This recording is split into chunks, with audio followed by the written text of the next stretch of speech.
I've spent a lifetime studying history. Now I'm watching machines explain it badly to millions.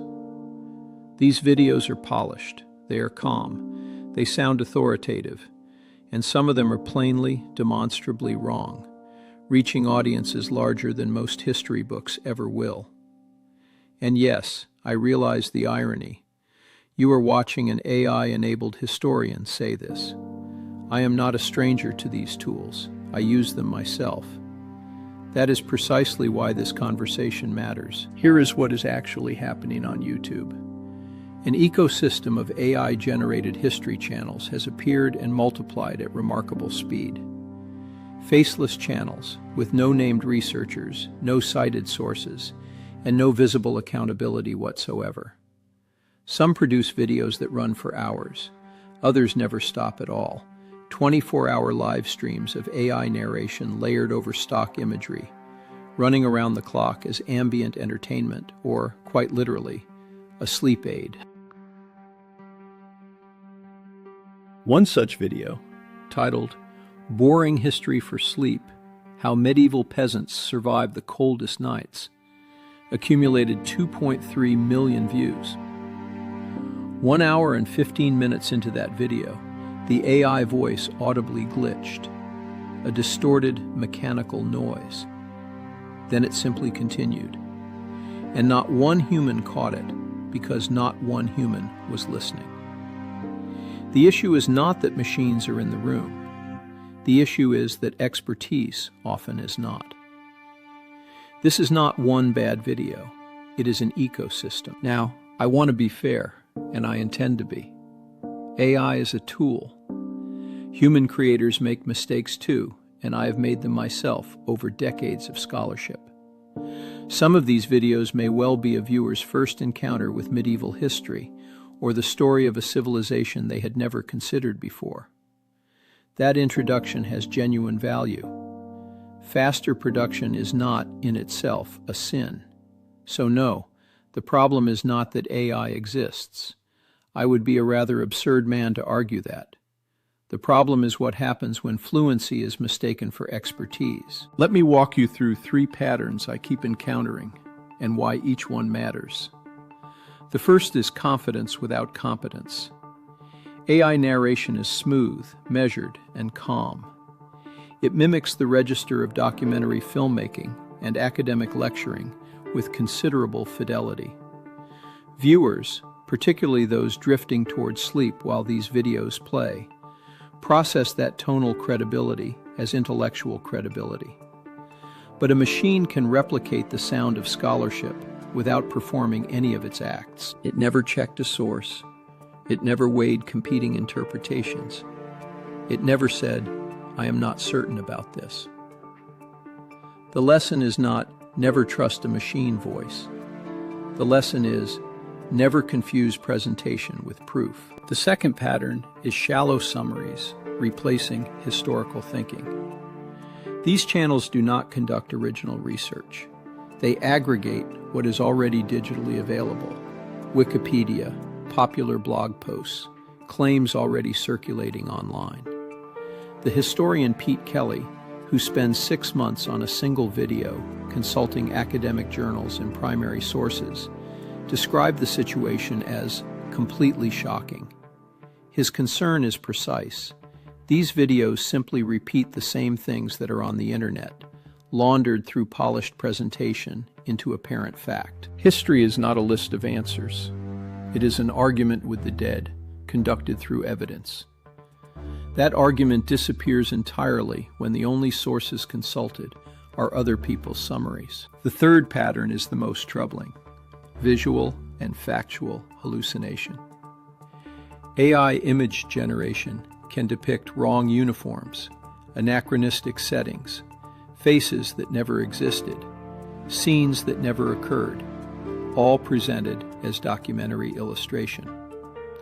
And AI text generation can produce invented quotes attributed to historical figures, false chronologies, fabricated connections between real events, all delivered with the same calm confidence as verified fact. A plausible-looking image of a Roman battle primes the viewer to trust the narration beneath it, even when both are substantially invented. A machine can generate an image of the past in seconds. That does not mean it understands the past, it is just illustrated. Now, you might say, it is only YouTube. People know not to trust everything they watch. And I hope you are right. But consider this. Most people do not learn history primarily from books or university seminars. They absorb it from media, from clips and videos, and the things their feed delivers while they are half awake. If low accountability content scales faster than carefully researched content, and algorithmically it does, then public historical memory gets distorted at scale. Historical misinformation is not neutral. It shapes how people understand national identity. It assigns blame for past injustices. It frames contemporary political arguments. When bad history spreads, bad judgment often follows. If the past becomes synthetic, the lessons we draw from it may become synthetic too. That is not a YouTube problem. That is a cultural memory problem. So let me tell you precisely where I stand. You are not watching a machine replace a historian. You are watching a historian use the tools of his age. That is very different from a bot factory manufacturing certainty without oversight. I use AI tools in my production workflow. They help me organize, draft, and communicate. But I remain responsible for every claim made on this channel. I check the sources. I acknowledge the uncertainties. I make the interpretive judgments. I put my name on it. The dividing line is not whether AI touches the workflow. The dividing line is whether a responsible, accountable human being remains in charge of what that workflow produces. AI can extend scholarship. It cannot replace scholarly responsibility. The question is not whether AI is present. The question is whether anyone is still responsible. With that in mind, let me give you something practical to carry away. 8 signals that should give you pause before trusting a history video, AI-generated or otherwise.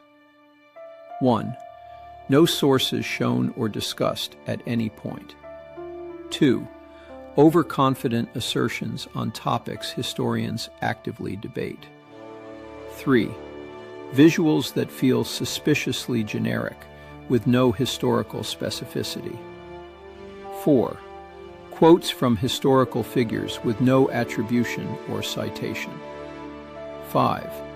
No acknowledgement of uncertainty anywhere in the video. 6. Dramatic claims supported by vague, untraceable evidence. 7. Considerable visual polish paired with very little specific detail. And 8. No visible creator, no name, no face, no accountability. None of these signals alone condemns a video. All of them together should give you considerable pause. You needn't reject AI outright. You simply need higher standards for what deserves your trust. History has always been vulnerable to myth-making. Every age has had its propagandists, its comfortable distortions, its stories told in service of something other than truth. That is not new. What is new is the scale, the speed, and the sheer frictionlessness of it. A bad history video no longer requires a bad historian. It requires only a bad prompt and an uncritical algorithm. If even an AI-enabled historian is raising this concern, someone who uses these tools in his own work, then perhaps the problem is not the tool itself. It is the abandonment of standards. The future of history may well involve AI. Fine. But the future of history must still involve judgment. I would very much like to hear your thoughts. Should AI assist historians or merely imitate them? Tell me in the comments below. And if you would like to see me fact-check actual AI history videos, claim by claim, line by line, that is precisely what I intend to do next time. I hope you will join me.